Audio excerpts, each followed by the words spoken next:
காமராஜர் முதல்வராக இருந்தபோது நடந்த நிகழ்வு இது. தன்னுடைய உதவியாளர் வைரவனிடம், இந்த வீட்டுல நம்ம 2 பேரு தான், அரிசி பருப்பெல்லாம் பக்கத்துல இருக்கிற ரேஷன் கடையில வாங்கிக்கோன்னே, ஜனங்க என்ன சாப்பிட்றாங்களோ அதுதான் நம்ம சாப்பாடுன்னே என்றார்.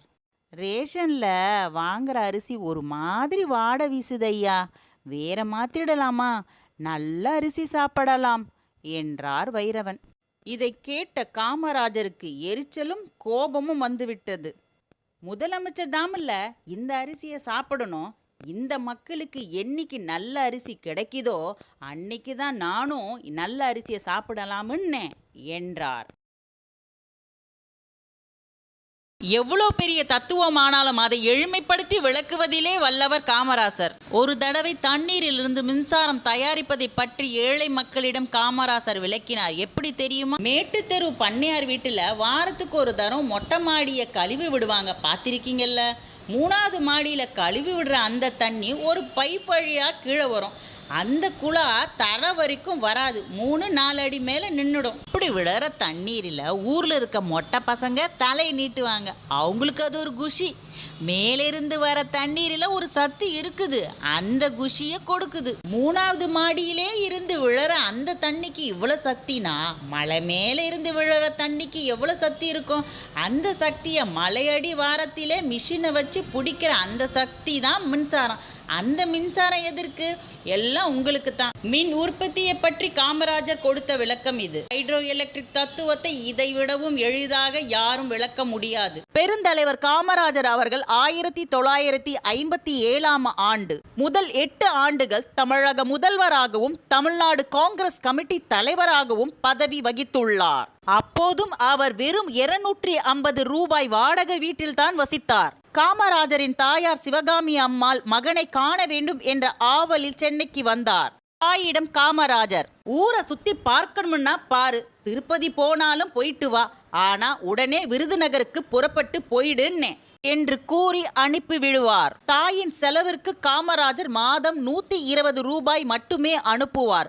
அதுவும் பொட்டிக்கடை தனுஷ்கோடி நாடார் கடைக்குத்தான் அனுப்புவார். இந்த பணத்தில் கரண்ட் பில்லும் தண்ணீர் வரியும் கட்டி கொள்ள வேண்டும். காமராஜர் சென்னையில் இருந்த காலங்களில் சிவகாமி அம்மாள் சென்னைக்கு வந்தது மொத்தம் 5 தடவை தான். காமராஜர் முதல்வராக இருந்தபோது உயர் அதிகாரி ஒருவர் ஒரு உத்தரவு போட்டார். அரசு அலுவலகத்தில் 10ஆம் வகுப்பு படிக்காதவர்களை உடனே பணி நீக்கம் செய்ய வேண்டும் என்பதுதான் அந்த உத்தரவு. அந்த ஆணையை மண்ணாங்கட்டி என்ற பியூன் முதலமைச்சர் அலுவலகத்திற்கு எடுத்துக்கொண்டு வந்தார். இந்த மண்ணாங்கட்டி என்பவர் காமராஜரிடம் உரிமையோடு பேசக்கூடியவர். அவர் வருத்தத்தோடு கோப்பினை எடுத்துக்கொண்டு வந்து முதலமைச்சருக்கு முன்னே பொத்து நின்று போட்டார். மண்ணாங்கட்டி மீது காமராஜருக்கு மிகுந்த அன்பு உண்டு. வேடிக்கையாகவும் அவரிடம் பேசுவார். என்ன மண்ணாங்கட்டி, உனக்கு இன்றைக்கு என்று காமராஜர் கேட்க, மண்ணாங்கட்டி அழுகையோடும் ஆத்திரத்தோடும் கூறினார், என்ன நீ என் கஞ்சில மண்ணை அள்ளி போட்டுட்டியே, நீ என்ன படிச்சுட்டு இங்க உட்கார்ந்து இருக்கிற, இத பாரு என்ன போட்டு இருக்குதுன்னு பாரு, என் குழந்தை குட்டியெல்லாம் தெருவில் தள்ளிட்டியே என்று கூறி அழுதார். காமராஜர் அந்த ஆணை போட்ட அதிகாரியை கூப்பிட்டார். உனக்கு பொறுப்பு இருக்குதான்னே, இவ்வளவு காலமாக இவன் இங்கு இருக்கிறான், இப்போது போய் வெளியே போ என்று சொல்வது நியாயமா? இனிமேல் வருபவர்களுக்கு 10ஆம் வகுப்பு தகுதி வேண்டும் என்று சொன்னால் அது நியாயம். இவ்வளவு காலம் பணி செய்தவரை வெளியே போ சொல்வது என்ன நியாயம்னே? அவனுக்கு தகுதி இல்லை என்று சொல்வதிலே நேர்மை இருக்குதான்னே? சிந்திக்காமல் இப்படியெல்லாம் உத்தரவு போட்டு இருக்கிறீர்களே என்று திட்டிய காமராஜர் அந்த ஆணையை உடனே திருத்தி வெளியிட சொன்னார். ஒரு சமயம் முதலமைச்சர் காமராஜர் அதிகாரிகளுடன் காரில் சென்று கொண்டிருந்தார். வழியில் ஒரு பக்கம் தரிசு நிலம் காணப்பட்டது.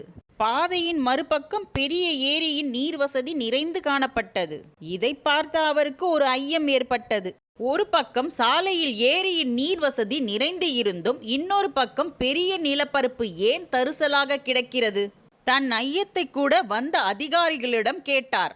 இந்த சாலை மத்திய அரசு பொதுத்துறைக்கு சொந்தமானது. இந்த சாலை வழியாக மதகு கட்டி தண்ணீர் பாய்ச்சுவதற்கு மத்திய அரசின் அனுமதி தேவைப்படுகிறது. அதை கேட்டு எழுதி 2 ஆண்டுகள் ஆகிவிட்டன, இன்னும் எந்த பதிலும் வரவில்லை என்றனர். முதலமைச்சர் துணிவாக கூறினார், மதகு கட்ட உடனே ஏற்பாடு செய்யுங்கன்னே. மத்திய அரசு அனுமதி வரும்போது வரட்டும், பிரச்சனை வந்தால் நான் பார்த்துக் கொள்கிறேன்னே. வேலையை உடனே ஆரம்பித்தார்கள். காய்ந்து கிடந்த தரிசு நிலங்கள் வயல்களாயின. திருச்சி மாவட்டம் பெரம்பலூரில் நடைபெற்று கொண்டிருந்த ஒரு நிகழ்ச்சியின் போது மேடையில் இருந்த காமராஜரை புகைப்பட நிருபர் சுந்தரம் என்பவர் அடிக்கடி போட்டோ எடுத்துக்கொண்டே இருந்தார். ஒருமுறை கைகளை தலைக்கு மேல் தூக்கி போட்டோ எடுத்த போது அவரை கூர்ந்து கவனித்த காமராஜர் தன் பக்கத்தில் நின்று கொண்டிருந்த ஒருவரிடம் போட்டோகிராஃபரை தன்னிடம் அழைத்து வர சொல்கிறார். இனி போட்டோ எடுக்க வேண்டாம் என்று சொல்ல போகிறாரோ என்று யோசனையுடன் மேடை ஏறி காமராஜரிடம் சென்ற போட்டோகிராஃபர் சுந்தரத்தை பார்த்ததும், முள்ளங்கையிலே என்ன காயம்னே என்கிறார் காமராஜர். அவரது கேள்வியால் திகைத்து போன போட்டோகிராஃபர் பரபரப்புடன் முள்ளங்கையை பார்க்க அங்கே பெரிய காயம் ஏற்பட்டு அவரது சட்டை, பேண்ட் எல்லாம் இரத்தக்கரைகள் தெரிகின்றன. ஏய், கையில காயம் பட்டது கூட தெரியலையான்னு, சட்டையெல்லாம் ரத்தம் கொட்டுகிறது என்று அனுதாபத்துடன் சொல்லிக்கொண்டே அருகில் இருந்த உள்ளூர் பிரமுகரை அழைத்து, இவரை ஒரு நல்ல டாக்டரிடம் அழைத்து சென்று காட்டுங்கன்னே, காயம் பெரிய காயமா இருக்கு, ரத்த பெருக்கு நிக்கலன்னே